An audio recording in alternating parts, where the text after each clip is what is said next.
Hi, this is Michael from Nonstop Coding, and in this video, I'll show you how to use Onigiri learn Japanese language that you can get from Play Store. But before we do, make sure to subscribe to my channel and hit the bell icon to stay updated on my latest videos. So as you can see, I have opened my Google Play Store and I have searched Onigiri, and here it is, the first one. So before we install this app, let's take a look at the pictures in here.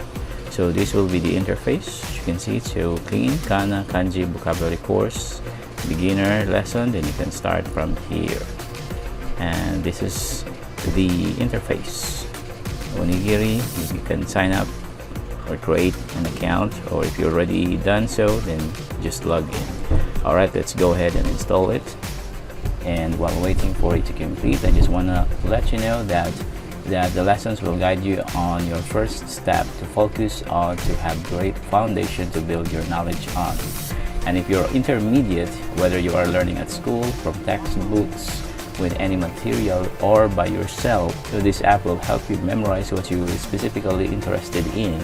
And if you're an advanced user, then they also have kanji, which is more advanced topics. So with this app, you have access to the full list of hiragana and katakana, a complete kanji dictionary, a complete Japanese-English dictionary, and for each items you can find in this app created exercises to make your squishy human brain work and memorize them, and so much more. Alright, it's done. Let's go ahead and open it. So here it is. So you have to create an account first before you can open the content. So let's try signing up. So I'm going to pause the video here and I'll be back once I'm done signing up. Alright, so I have done creating an account, and as you may have noticed, right now it's downloading the data. So I'm going back once it's completed. Alright, it's done. Let's go ahead and see the content. Alright, so let's move on to this question. What is your level in Japanese? So if you're really a beginner, then start from I don't know anything. Since I already know some of the Japanese, I will start from intermediate. So I will choose intermediate and tap next. Would you like me to send you notifications to remind? No. Okay, now that I know more about you, would you like me to explain how this application works? But if you have never used this application before, alright, so this is the interface that we've been waiting for. And as you can see, it's so clean. And for the beginners, you need to start from kana, where you can practice the hiragana and katakana. This is the first step in learning Japanese. This is their basic alphabet that you need to know, that you need to memorize. So hiragana and katakana. And once you're already memorized those alphabets, then you can proceed to the more advanced, which is kanji. So let's say this one I love, or let's just search a day. So this is a kanji dictionary, and as you can see, so they, and then there's an information here how this kanji works. So it can be used in ashita like this, the day, tomorrow. So the meanings will be different once you combine it with other words. So this one here is add a meaning. If you want to add your own meanings, add a notes if you want to, and then you have the option to learn it. So learn. So it's a kanji which means, so he is a kanji which means day, sun in Japan. Continue. So reading is onyomi, konyomi is hika. So the nichi, ji, chi, ni. So that's how you read it. And the konyomi part is he and ka. So this is already an advanced topic, and there. So it is used in, so now it's being used in other parts of the kanji.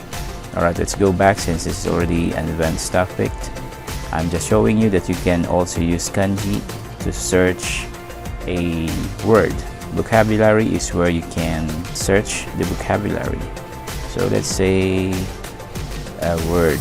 So word is okay. The meaning is kutuba. There, language, dialect. Then the translation will be, the English translation is like this. and then you can write your own translation if you want to. You can add your notes as well.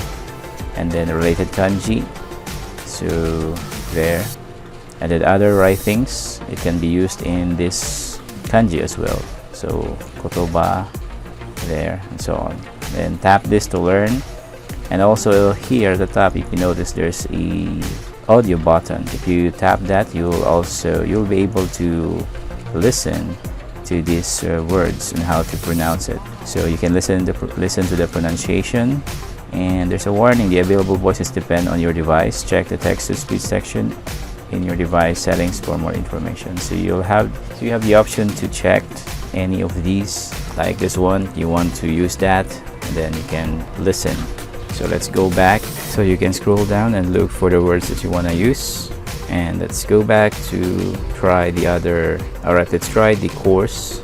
So this time, lessons completed. We have not completed anything yet. So for the kana, you can start the course there. So this is a hiragana pronounced a. Continue, and then notes.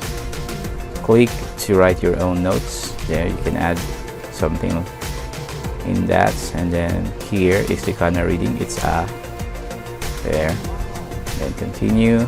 E is a hiragana pronounced E, and so on. So it's really easy to use. Let's go back and try the other things in here. So it's ka, items that you can choose. Hello, thank you, nice to meet you, and so on. So let's try the profession. So for profession, you'll have this list of information. Shigoto, which is the equivalent in English: work, job, business, occupation, employment. And then engineer, this one, engineer is engineer.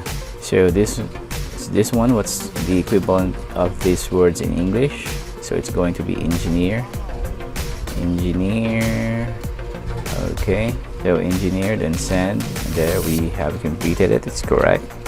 So that's how you use it. Let's stop the practice now. Yes, and let's go to settings. So settings.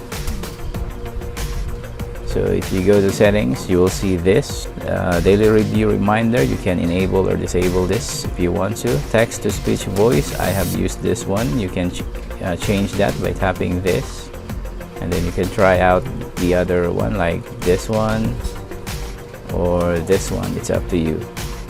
So show exercise summary after a success. You can also disable this if you want to, or enable it. And then about there, version, then contact, and then the credits below. So let's go back. So that's how you use this application. It's really easy to use. And then you can tap the onigiri again, then you will be able to see something like this. It's like a question and answer where you have to choose your answer below. So can I help you with anything? You can select your answer, and then this thing will reply back to you. To learn Japanese, you will need to learn different things. So you can quit it, and you'll be back to the home page, your dashboard.